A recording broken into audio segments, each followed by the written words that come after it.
Hindi ako naniniwala na a wife should submit to her husband. Naniniwala ako na a husband should submit to his wife. A woman serves her husband when he served her first. Tandaan natin lagi, initiator ang lalaki, reciprocator ang babae. Kung ano ang ginagawa mo sa kanya o pinapa-feel mo, ibabalik niya lang 10 folds or more. Gusto mo respetuhin ka ni misis mo? Kailan ba yung last time na nirespeto mo siya? Ito kasi ang problema ng mga toxic na masculine eh. Gusto niya mag-take lang siya, pero hindi niya nakikita kung ano yung binibigay niya.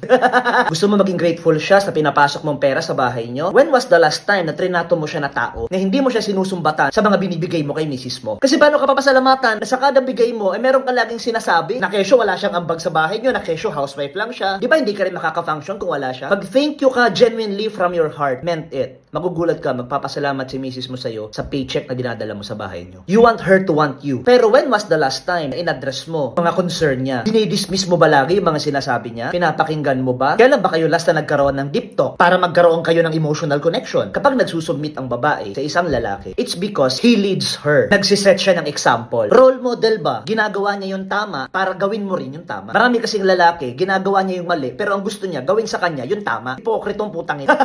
Real men set the example for what their marriage and relationship should look like.